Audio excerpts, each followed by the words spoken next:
Bom dia, pessoal do sétimo ano, tudo bem com vocês? Eu resolvi fazer esse vídeo para a gente conversar um pouquinho sobre o que foi descrito, né, o que foi estudado, né, lá no capítulo 5. Então, lá na apostila de vocês, né, vocês têm esse capítulo 5 que fala sobre as atividades econômicas no território brasileiro. E aqui nesse capítulo a gente vê, na verdade, a gente faz um apanhado, de certa forma, histórico, para poder compreender como que esses elementos históricos eles ajudaram na formação do território brasileiro. E mais do que isso, ele é também um levantamento econômico de todo o processo de construção do povo brasileiro e da reestruturação do território brasileiro, né? Desde 1500 até os dias atuais. Então aqui a gente consegue entender, na verdade, em todo esse capítulo, o que nós vamos chamar de ciclos da economia no Brasil, né? A primeira coisa que a gente vai ter que entender dentro desses ciclos é que eles são ciclos que, na verdade, não são ciclos totalmente fechados. Então, tipo assim, eu vou falar do ciclo X, não significa que ele tem que acabar para que um outro comece, né? Então, em alguns lugares, esse ciclo ele vai sendo moldado aos poucos, ele vai sendo construído aos poucos. Alguns ciclos acabam se juntando em alguns momentos, né? Então, embora didaticamente, né, eu vou falar aqui para vocês de cada um deles separado, mas a gente não pode pensar que eles se deram, né, de modo separado, né? Alguns se deram de modo simultâneo, tá? Então isso tem que ficar claro para todo mundo, né? Porque senão vai parecer que eu tô falando um por um separadinho, que aconteceu tudo separadinho e não é bem assim, né? Então a gente vai ver que alguns desses ciclos eles aconteceram simultaneamente. Uma dúvida que geralmente vocês costumam perguntar sobre esses ciclos, né? Qual deles foi o mais importante? Não tem o ciclo mais importante, né? A gente sabe que todos foram importantes, né? Porque alguns deles se concentram numa determinada área, outros se concentram em outra área, e em cada momento esse ciclo ele veio sendo importante para a construção do território brasileiro, né? Então isso de certa forma faz com que todos os ciclos sejam importantes no Brasil, né, e para o Brasil, né, no Brasil e para o Brasil. Todos esses ciclos, eles de certa forma mostram como o território brasileiro se consolidou ao longo desses mais de 500 anos, né, 520 anos de construção do território brasileiro. O primeiro ciclo que, na verdade, aparece na nossa apostila, e aqui a gente meio que vai seguindo uma sequência cronológica, é o ciclo do pau-brasil, né? Então, o primeiro ciclo que a gente acaba falando mais ou refletindo um pouco mais é sobre o ciclo do pau-brasil. A gente chama esse ciclo de o primeiro ciclo, né? Ele é um ciclo onde o pau-brasil é uma espécie nativa do nosso território, a gente já falou isso nas aulas, né? É uma espécie também que foi explorada basicamente para dois fins, e também já falamos isso nas aulas, né? Presenciais, inclusive, que o ciclo do pau-brasil ele veio para, na verdade, para ser explorado, aconteceu dele ser explorado no território brasileiro para duas finalidades. Uma finalidade era a madeira e a outra a possibilidade de extração de pigmentação, de tinta, principalmente tinta vermelha, que dá uma certa coloração para os tecidos, né? Então o ciclo do pau-brasil ele acontece logo no início da colonização brasileira e óbvio que essa exploração ela acontece ao longo do litoral ou nas proximidades do litoral, né? Por que disso, né? Porque o conquistador, né, o colonizador, o português, ele chega primeiro pelo litoral, né? Então, historicamente, pelo litoral começam as primeiras atividades econômicas. E óbvio que as primeiras vilas, cidades, né, povoados, elas acabam surgindo também ao longo do litoral. O ciclo do pau-brasil ele foi muito importante, né? Porque ele de certa forma demonstra a ocupação do território brasileiro. Então, o colonizador, nesse momento, ele faz uso de uma exploração e diz assim, olha, eu estou usando esse território e esse território agora definitivamente é meu, porque eu ocupo, eu exploro, né? Eu faço desse recurso um recurso muito importante. Óbvio que importante para a colônia, né? Porque para o Brasil não teve nada financeiramente dizendo, né? Mas um ciclo que, de certa forma, foi, do ponto de vista natural, um ciclo prejudicial para a natureza, né? Porque chegou a quase que extinguir, né, a, a espécie, né? Então a gente sabe que o pau-brasil passou por processos de grandes problemas aí, né, de chegar até nesse problema de extinção, né? Estava até em vias de extinção até pouco tempo atrás. Então, logo na sequência, né, algum tempo depois, desponta um outro ciclo, né? Esse segundo ciclo, entre aspas, né, ele é o ciclo da cana-de-açúcar, né? Então, a cana-de-açúcar, ela aparece no Brasil, né, como uma forma de incentivar, né, todos aqueles que, de certa forma, poderiam ocupar o território brasileiro. Então, você tem basicamente a, o cultivo da cana-de-açúcar, né, em duas áreas do território brasileiro, né?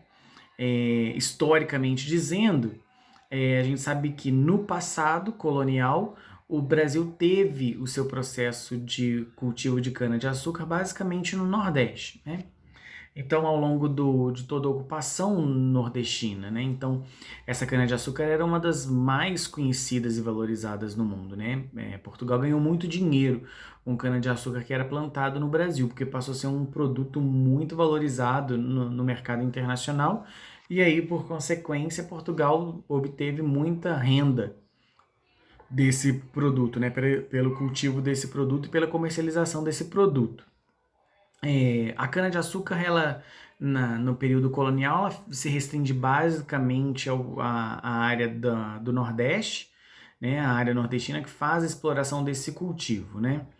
Esse cultivo nos dias atuais, já para a gente até aproveitar para poder comparar, né? Porque ele é um ciclo que a gente pode dizer que ele não se fechou, porque ele existe até hoje, esse produto, o cultivo desse produto, até hoje no território brasileiro. Então, a cana-de-açúcar hoje ela é mais produzida, né? Mais cultivada e produzida, né? Os seus vários derivados, hoje na região sudeste, mais especificamente na região de São Paulo, né? No interior de São Paulo, a gente tem um grande cultivo, né, no interior paulista, e aí a gente consegue perceber que a cana-de-açúcar ainda é um produto de muita importância, né, por conta dos seus derivados, o açúcar propriamente dito, né, o álcool e assim sucessivamente. Ele foi um ciclo que, de certa forma, teve no passado e tem até hoje uma enorme importância para a construção também da ocupação do território brasileiro. Porque imagina bem, você tem lá no passado uma ocupação basicamente no Nordeste e hoje você tem uma ocupação no Sudeste ou uma boa parte do estado de São Paulo, né? Então a gente passa a ter uma ocupação que é uma ocupação efetiva do território brasileiro, né? Então esse momento também do ciclo da cana-de-açúcar é muito importante, né? Um outro ciclo que eu acho que vale a pena a gente falar, e também já comentou, né, nas aulas anteriores, é a respeito das drogas do sertão. As drogas do sertão foram atividades de exploração que aconteceu na região amazônica, né? Então, quando a gente fala nessas drogas do sertão, drogas, né, entre aspas, né? Drogas, na verdade, ela é relativa a todos os elementos que estão presentes na região amazônica, né? A gente fala sertão e muitas vezes remete a gente pensar no sertão nordestino, né? Mas sertão aqui, no caso, dá a ideia de que é o interior, tá? Então, drogas do sertão são áreas de floresta amazônica, né? Nas áreas de floresta amazônica que a gente tem essa efetiva ocupação dessa expressão, né? Drogas, entre aspas, né? Na verdade, drogas porque você tinha especiarias, né, que eram utilizadas às vezes para condimentos, alimentação e coisa e tal, mas você também tem essa ideia de drogas, né, como muitas ervas medicinais que foram utilizadas para poder fazer determinados chás que pudessem curar determinadas doenças, né? Então, drogas do sertão vem com essa ideia, né, de que você pode extrair alguma planta e essa planta ela vai se tornar numa planta medicinal para, na verdade, curar determinadas doenças, né? E eles se aproveitavam muito disso quando começaram a explorar as drogas do sertão por conta da cultura indígena. Então a cultura indígena já trazia informações de ervas medicinais, de ervas que pudessem ser utilizadas para curar determinadas doenças. Então os portugueses, ao explorarem o território brasileiro, eles fazem, né, da cultura indígena também esse momento das drogas do sertão. Não é um ciclo muito grande, assim, em termos de tempo, né? Mas ele é um ciclo que ocupa uma grande área, que é a floresta amazônica. E talvez seja a primeira vez em que efetivamente, né, a floresta amazônica fica ocupada em relação ao território brasileiro, né? E cabe lembrar que nesta época, né, do período das drogas do sertão, ainda não existia o Tratado de Madrid, né? Então, teoricamente, as drogas do sertão elas foram exploradas em terras que eram originalmente da Espanha ainda, né? Porque só depois do Tratado de Madrid é que se consolidam as áreas, a maior parte das áreas brasileiras, e vocês já sabem disso também, né? Até matéria da nossa avaliação, inclusive essa daqui do vídeo também, né? Mas fala que as drogas do sertão, elas eram originalmente em boa parte de terras que pertenciam à Espanha, porque até então o tratado que vigorava era o Tratado de Tordesilhas, né? Então a gente tem que nos atentar também para isso, né? O próximo ciclo que eu acho que cabe a gente destacar aqui um pouquinho, né, é o ciclo da pecuária.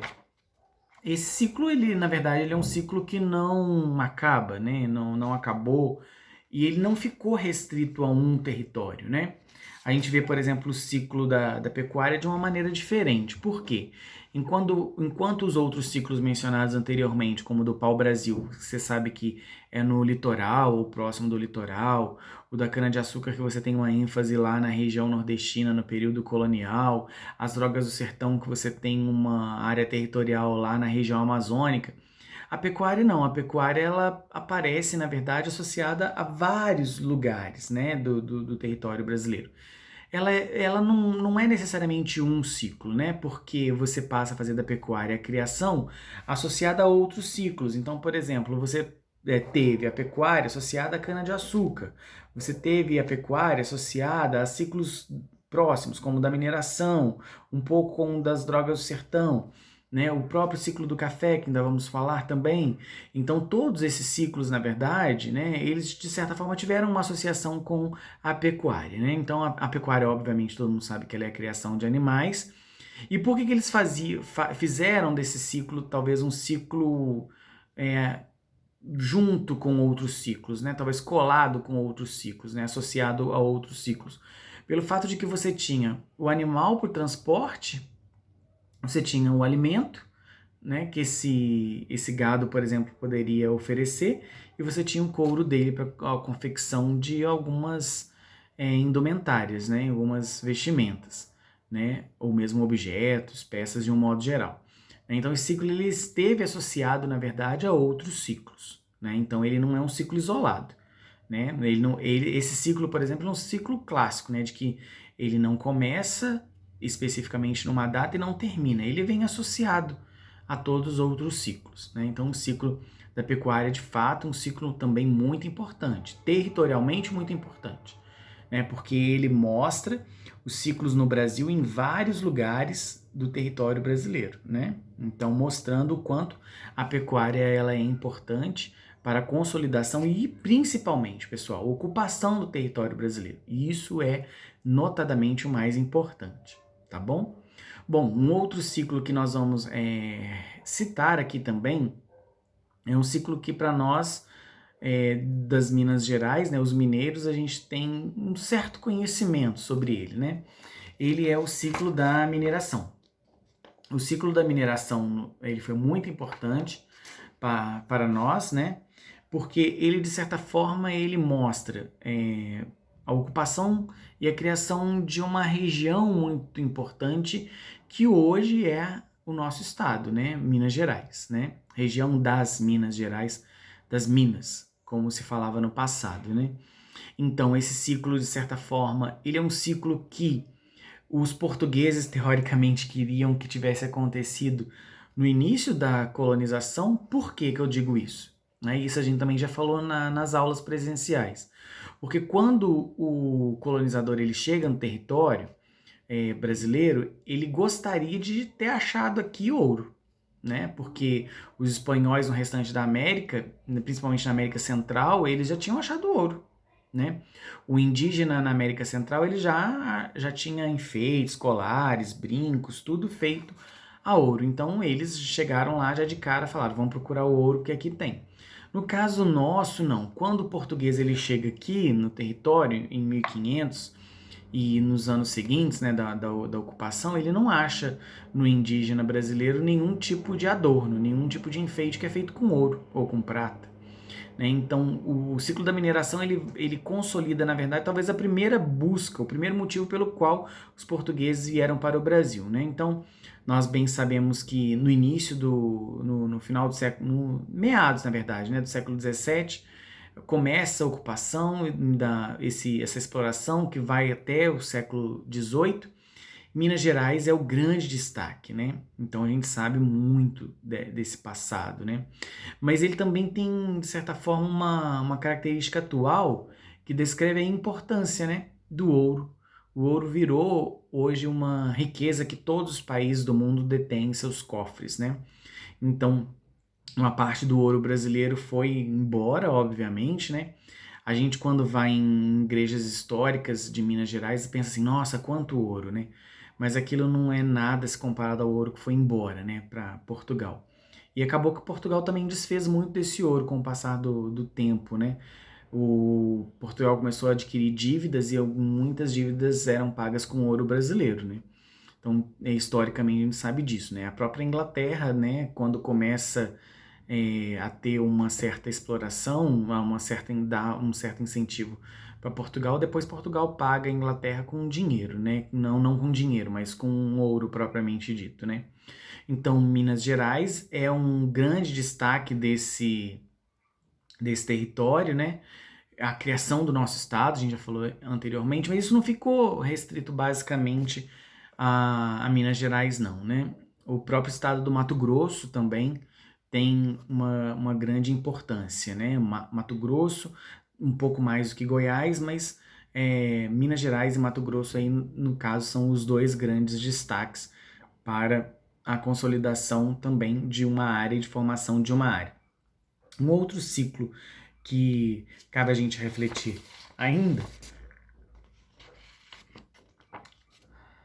é o ciclo do café, né? No ciclo do café você percebe que você tem um ciclo que começa com uma área muito específica, né? Ele começa com uma região chamada Vale do Paraíba.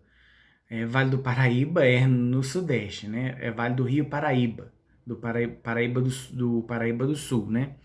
Então, o vale todo do Paraíba, mas as áreas de alguns rios afluentes também. Então, pega partes do estado de Minas, pega partes do estado de São Paulo, principalmente, e partes do estado do Rio de Janeiro. Então, é uma área onde você tem uma grande consolidação de um ciclo muito importante para o Brasil. E esse, de fato, economicamente, é um ciclo muito importante para o Brasil. É o que faz, né, o Brasil ter uma grande geração de riquezas, né?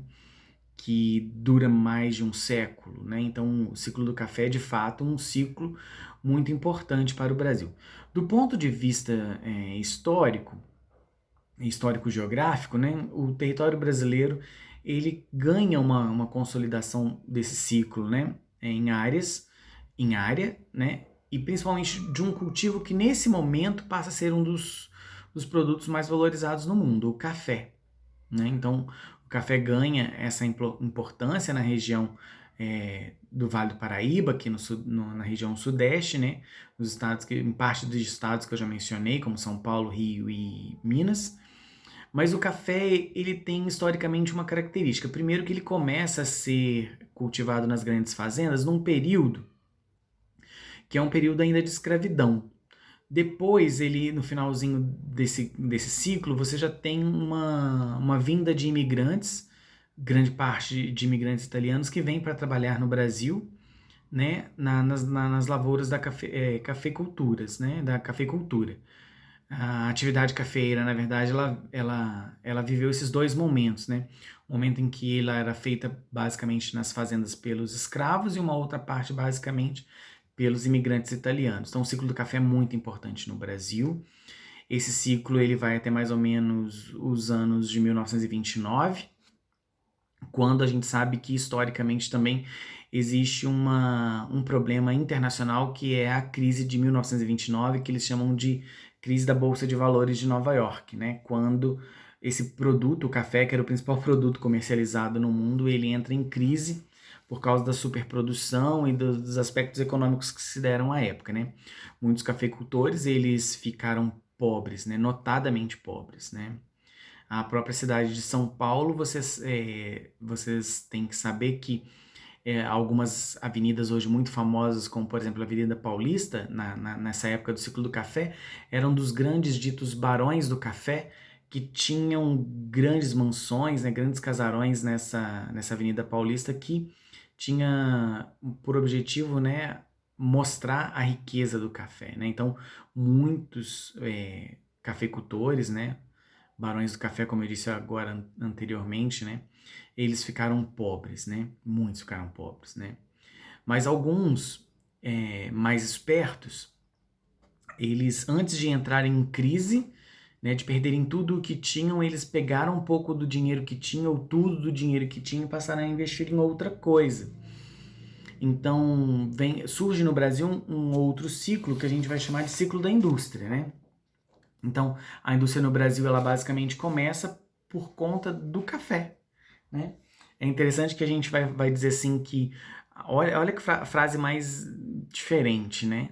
Estranha num primeiro momento, né? De que o ciclo da indústria ou atividade industrial no Brasil, ela começa basicamente por conta do dinheiro do café, né? Mas é isso mesmo, né? Então, a indústria, ela ganha a sua força, né? Exatamente porque o café perde a sua força. Mas aí, os cafeicultores aproveitam bastante do dinheiro que dispunham, né, do que ainda dispunham, né, aqueles que não ficaram pobres, para investir na atividade industrial. E basicamente a indústria têxtil, né, que é a indústria de tecidos. Então a gente sabe que a indústria ela ficou voltada para essa questão. E a atividade industrial acabou que ela veio a calhar, né? Porque o mundo entra em crise por conta do café, mas a atividade industrial ela desponta aí como uma atividade possível, né? E ampliação econômica muito forte. Então isso, de certa forma, facilita bastante o processo de consolidação também. E acaba que, como São Paulo era a área que mais detinha essa atividade cafeicultora, né, obviamente a atividade industrial vai sendo toda investida, né, nesta área também, por conta dos recursos que advém do café, né? Então seria basicamente isso. E aí, de certa forma, começou a investir o que nós vamos chamar de infraestrutura do Brasil, né? Construção de rodovias, né? As próprias ferrovias que já existiam passaram por um processo de remodelação, né? Algumas se perderam, outras se modificaram para atender as atividades industriais, né? Passou a ter uma grande diversificação dessa atividade industrial no território brasileiro. Então, começaram a investir em instalação de usinas hidrelétricas. Algumas cidades elas foram pioneiras no Brasil e no mundo, né, como geradoras de atividade hidrelétrica, porque até então não tinha no Brasil, né? Só para vocês terem um exemplo claro disso, Juiz de Fora, por exemplo, foi a primeira cidade da América Latina a ter uma atividade de uma usina hidrelétrica, né, que é a usina hidrelétrica de Marmelos, que fica numa queda d'água lá no Rio Paraibuna, e até hoje tem geração de energia nessa região, e é região do Vale do Paraíba, né? Por que eu falo região do Vale do Paraíba?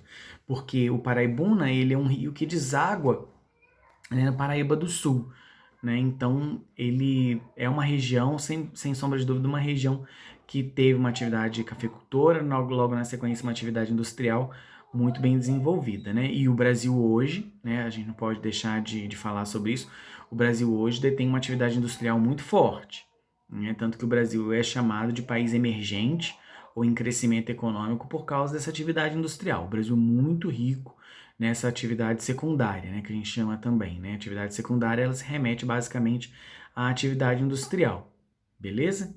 Bom, e para a gente finalizar a nossa explicação, eu vou falar para vocês um pouquinho sobre o turismo, né? De todos os ciclos, na verdade, esse é o que eu não considero propriamente um ciclo, né? Eu considero o turismo como uma atividade econômica importante, mas não um ciclo propriamente dito, né? Os outros todos a gente pode até considerar como um ciclo, né? O pau-brasil, cana-de-açúcar, as drogas do sertão, a pecuária, a mineração, o café, a indústria, que ainda não é um ciclo fechado, mas é uma indústria, mas o turismo não. O turismo eu considero uma atividade econômica, mas não propriamente um ciclo econômico, né? O turismo ele é muito importante para o Brasil, principalmente em cidades que têm alguma pegada turística, vamos assim dizendo, né? Cidades litorâneas, cidades que de certa forma têm alguma atividade de natureza, né? Então, reservas naturais, então isso de certa forma é muito importante para o Brasil. A cidade turística do Brasil talvez mais visitada para o turismo, né, de turismo, vamos assim dizendo, de lazer mesmo, é a cidade do Rio de Janeiro, né? Tanto que lá já teve Copa do Mundo, né, que já foi uma das sedes da Copa do Mundo, as Olimpíadas, né, foi a sede das Olimpíadas, né? Então, o Rio de Janeiro sempre teve esse marketing, né, de ser uma cidade turística, né? Então, o Rio de Janeiro recebe em torno de 6 milhões de turistas por ano. Para o Brasil isso é muito, mas se comparado a outras cidades aí, né, a gente sabe que não é tanto, né? Paris, por exemplo, que é a cidade mais visitada do mundo, a gente sabe que recebe mais do que toda a população da França, né? Então dá em torno de 85 milhões por ano, né? Então, se comparado aos 6, 7 milhões que o Rio de Janeiro recebe, é quase nada, né? Bom, então, de certa forma, a gente tem que entender que o turismo é uma atividade importante, né? Então, isso, de certa forma, vai descrever a importância, né, de todas essas atividades, tá? Eu espero que o vídeo tenha contribuído para vocês entenderem um pouquinho sobre esses ciclos, tá? Só para a gente finalizar, na página 77 da nossa apostila tem uma reflexão. Essa reflexão vai trabalhar com a ideia exatamente dessa pegada turística, né? De mostrar que o Rio de Janeiro foi sede, né, das Olimpíadas em 16, foi uma das cidades aí que receberam jogos da Copa, né, em 2014. Então tem lá, é um texto pequeno, você lê rapidinho, é apenas para poder fazer uma reflexão, né? Na verdade, pede até para a gente desenvolver um texto, né? Mas eu acho que você já vai conseguir entender mais ou menos o que está escrito lá, e a gente já acabou descrevendo aqui também, não precisa necessariamente fazer isso, tá? Então, para finalizar, pessoal, entendam que nesse capítulo 5 a gente fez um apanhado de todas as atividades econômicas, né, as principais delas que ajudaram na formação do território brasileiro, beleza? Qualquer dúvida vocês me perguntam e a gente vai conversando lá na nossa interação na sala, beleza? Até mais!